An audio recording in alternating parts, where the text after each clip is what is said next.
बाबू का पैसा चंदा चोर गद्दी छोड़। अखिलेश यादव को राम मंदिर के दान पात्र में वोट देखते हैं। समाजवादी पार्टी हर रोज दान पात्र का यही डिब्बा लाती है और इसी में वोट भर कर ले जाती है।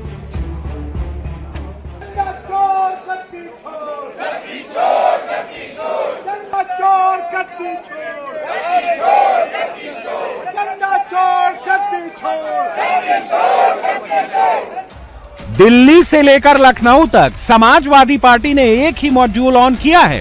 समाजवादी पार्टी ने एक ही तरह के बैनर पोस्टर बनाए हैं।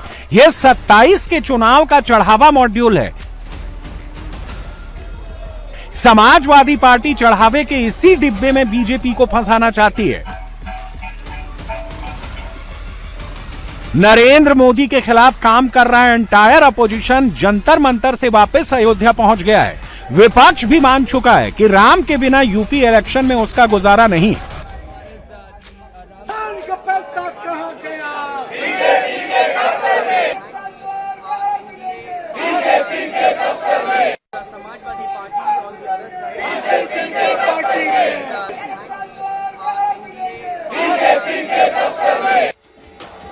समाजवादी पार्टी के राम मंदिर प्रोजेक्ट में कांग्रेस भी सपा की हमजोली है। यूपी में कांग्रेस का सपा से गठबंधन है।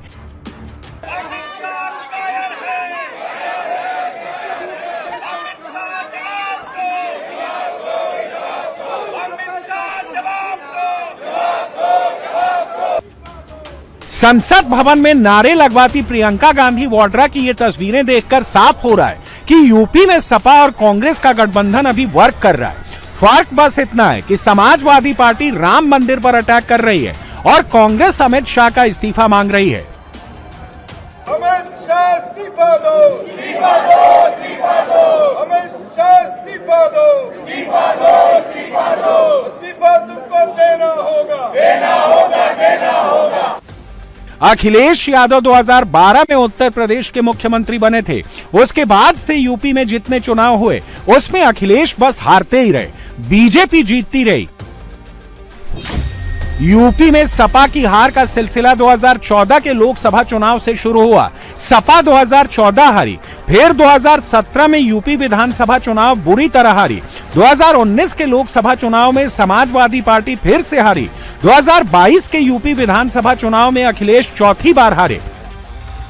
उत्तर प्रदेश में बीजेपी का ग्रोथ पाथ इसका ठीक उल्टा है। 2009 के लोकसभा चुनाव में बीजेपी यूपी में साफ हो गई थी। 2012 में भी बीजेपी बुरी तरह हारी। 2014 के लोकसभा चुनाव से पहले उत्तर प्रदेश में हिंदू जागरण हुआ। 14 में ही बीजेपी के लिए असली टर्न अराउंड हुआ। फिर 2017 में बीजेपी यूपी जीती और योगी आदित्यनाथ सीएम बने। 2019 के लोकसभा चुनाव में बीजेपी फिर से जीती। 2022 में योगी आदित्यनाथ दोबारा यूपी के मुख्यमंत्री बने। इनके बीच सिर्फ 2024 का लोकसभा चुनाव ऐसा आया जिसमें सपा ने बीजेपी को कड़ी टक्कर दी और सीटों के मामले में सपा बीजेपी से आगे निकल गई। यूपी में बीजेपी की लगातार जीत और समाजवादी पार्टी की लगातार हार की एक ही वजह है, हिंदू जागरण, हिंदू वोट। 24 के लोकसभा चुनाव में समाजवादी पार्टी के पीडीए ने हिंदू फोर्स की राजनीतिक शक्ति को कम किया। आगे 2027 का यूपी चुनाव है। 27 में अखिलेश अपनी पोजीशन मजबूत करना चाहते हैं। ध्यान दीजिएगा, 24 के चुनाव में बीजेपी जहां जहां डाउन हुई वहां उसने बाउंस बैक कर लिया है। महाराष्ट्र में 24 के चुनाव में बीजेपी नंबर 2 की पार्टी बन गई थी, लेकिन विधानसभा चुनाव में वो पहले से भी ज्यादा ताकतवर बन गई। हरियाणा में 24 के चुनाव में बीजेपी कांग्रेस के साथ 50-50 पर आ गई थी। विधानसभा चुनाव में बीजेपी ने लगातार तीसरी बार सरकार बना ली। बिहार में 24 के चुनाव में आरजेडी और कांग्रेस ने लोकसभा की 7 सीटें जीतकर वापसी की थी। बिहार विधानसभा चुनाव में बीजेपी जेडीयू कंबाइन ने आरजेडी कांग्रेस को मिट्टी में मिला दिया। बीजेपी को सबसे बड़ी जीत बंगाल में मिली। 24 में जहां बीजेपी की सीटें 18 से घटकर 12 हो गई थी, 26 के चुनाव में उसी बंगाल में बीजेपी ने 2/3 से ज्यादा सीटें जीत ली। बचा उत्तर प्रदेश। क्या यूपी में भी बीजेपी बाउंस बैक कर पाएगी? इसका सबसे बड़ा दारोमदार राम मंदिर पर है। 27 में जितना भगवा छाएगा उतना ही कमल खिलेगा। कोई माने या ना माने, बीजेपी मानती है कि हम हिंदू पार्टी हैं। जैसे ओवैसी की मजलिस पार्टी की आइडेंटिटी मुस्लिम पार्टी की है, वैसे ही बीजेपी की पहचान भगवा पार्टी की है। समाजवादी पार्टी उसी भगवा पीच पर बीजेपी को टक्कर देने आई है। समाजवादी पार्टी भी कह रही है कि हम भी हिंदू हैं, हम भी हिंदूवादी पार्टी हैं, हम भी राम और हनुमान को पूजते हैं। हनुमान के जिस कलाकार को बीजेपी अपनी रैली में नचवाती है, अखिलेश उसे 51,000 का चेक काट कर दे देते हैं। अखिलेश को 10% हिंदू वोट जोड़ना है। 2022 के यूपी चुनाव में सपा को 32% वोट मिले थे। 2024 के लोकसभा चुनाव में यूपी के अंदर सपा को 33% वोट मिले थे। 2027 में यूपी जीतने के लिए अखिलेश को 42% वोट चाहिए। बाकी काम कांग्रेस और अन्य दल करेंगे। उस मुद्दे को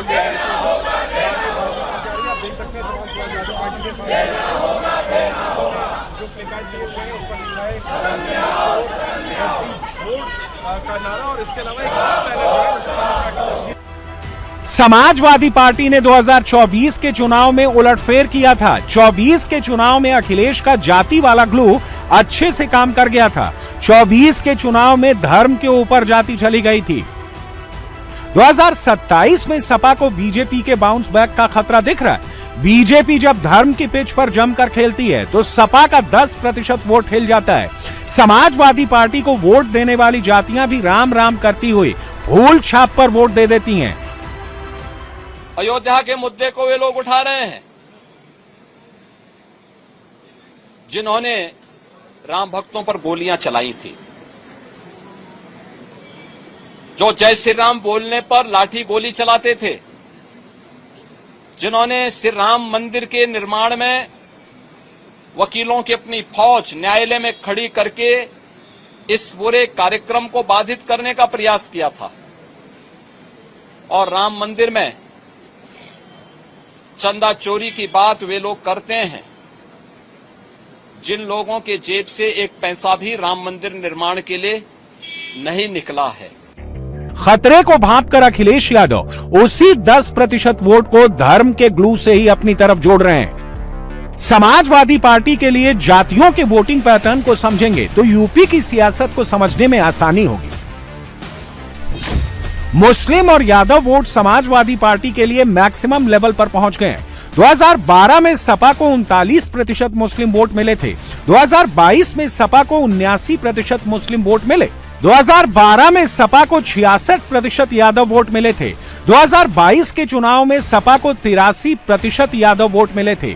यानी सपा के लिए MY समीकरण पहले से मजबूत हुआ है, फिर भी सपा की सरकार नहीं बन रही।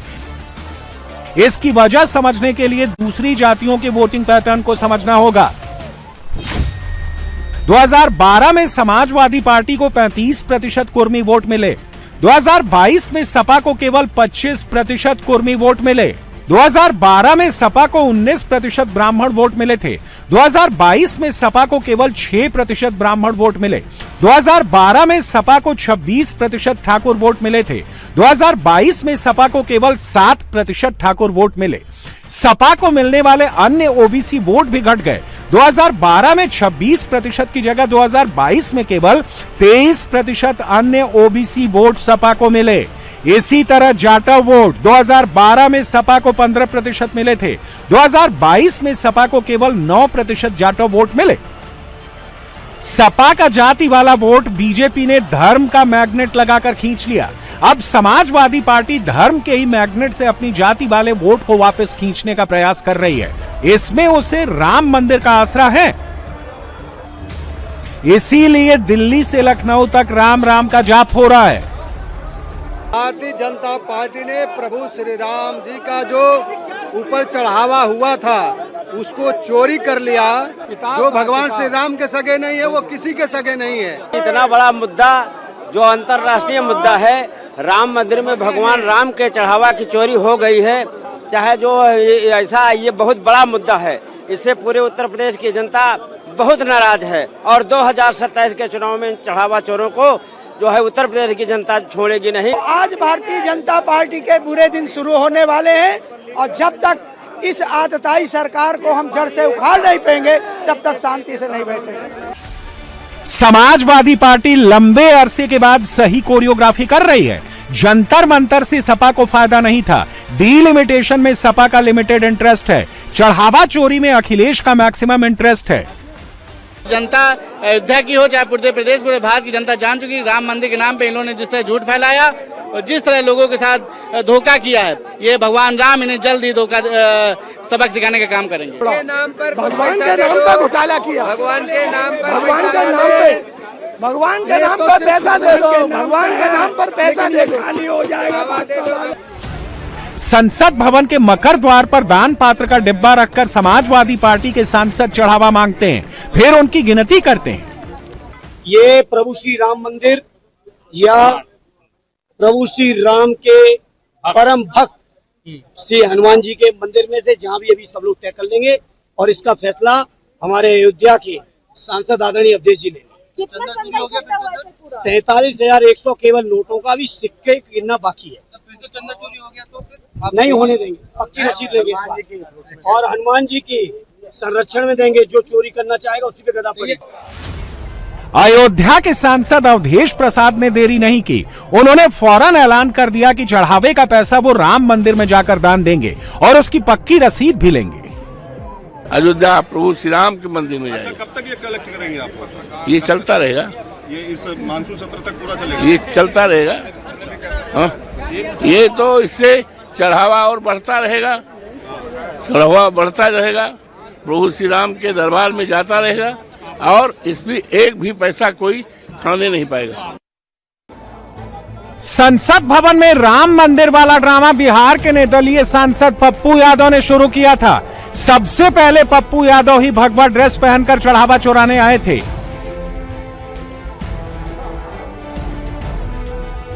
पप्पू यादव का मामला आगे बढ़ चुका है। पप्पू यादव पर एफआईआर दर्ज हो चुकी है।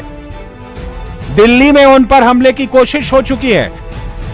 पप्पू यादव सबूत के तौर पर चाकू दिखा चुके हैं और इसकी भी एफआईआर दर्ज हो चुकी है। पूरे देश का संत समाज पप्पू यादव के खिलाफ प्रदर्शन कर रहा है। पप्पू यादव मुर्दाबाद, अवधेश प्रसाद मुर्दाबाद, अवधेश प्रसाद मुर्दाबाद, अवधेश प्रसाद मुर्दाबाद, पप्पू यादव मुर्दाबाद, पप्पू यादव मुर्दाबाद, अवधेश प्रसाद मुर्दाबाद, अवधेश प्रसाद मुर्दाबाद, पप्पू यादव मुर्दाबाद, पप्पू यादव मुर्दाबाद। संतों का गुस्सा देखकर समाजवादी पार्टी ने पप्पू यादव से दूरी बनानी शुरू कर दी है। अखिलेश यादव के चाचा प्रोफेसर राम गोपाल यादव कह रहे हैं कि पप्पू ने जो किया वो गलत किया।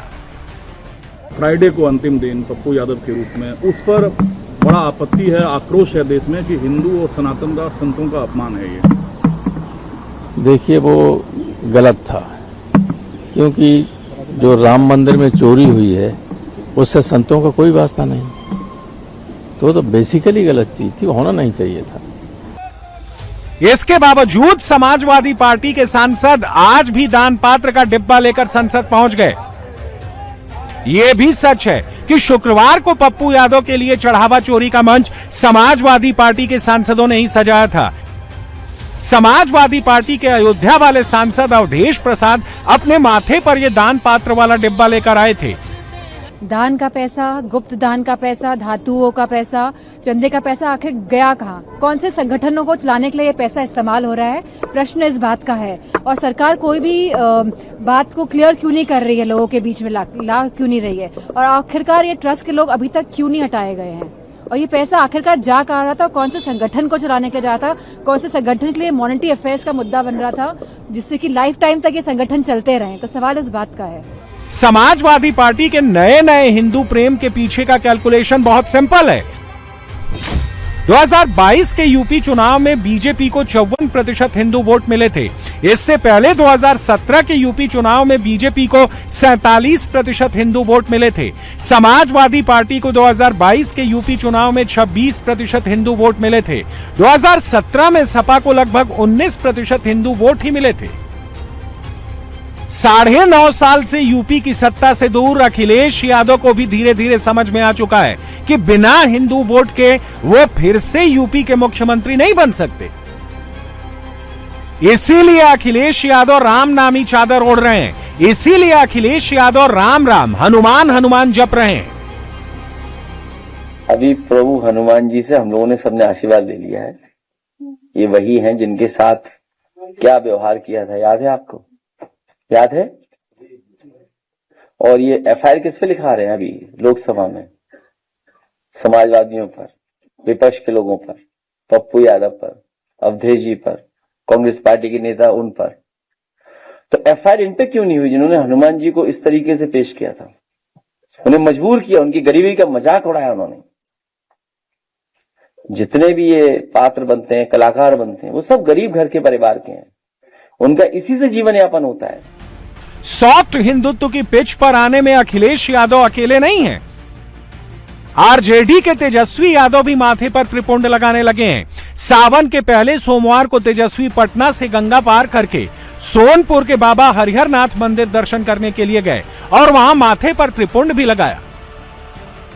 बाबा का कृपा सभी लोगों पर हो, बाबा शक्ति दे हम लोगों को महंगाई, बेरोजगारी, भ्रष्टाचार, बढ़ते अपराध से लड़ने के लिए, बेरोजगारी को मिटाने के लिए, महंगाई को कम करने के लिए। तेजस्वी यादव को बांकीपुर में आशीर्वाद नहीं मिला, पटना के बांकीपुर में जीत मिली पीके को। बांकीपुर में बीजेपी की हार हुई, पीके की जीत हुई, तो उसमें भी अखिलेश यादव ने यूपी का चुनाव घुसा दिया। पीके की जीत में भी अखिलेश ने यूपी चुनाव का लड्डू देख लिया। अखिलेश 2027 के यूपी चुनाव के आगे पीछे कुछ नहीं देख रहे। वो मोदी और योगी से हिंदू वोट तोड़ने के मंसूबे बना रहे हैं, लेकिन यूपी में यह काम मुश्किल ही नहीं, नामुमकिन है।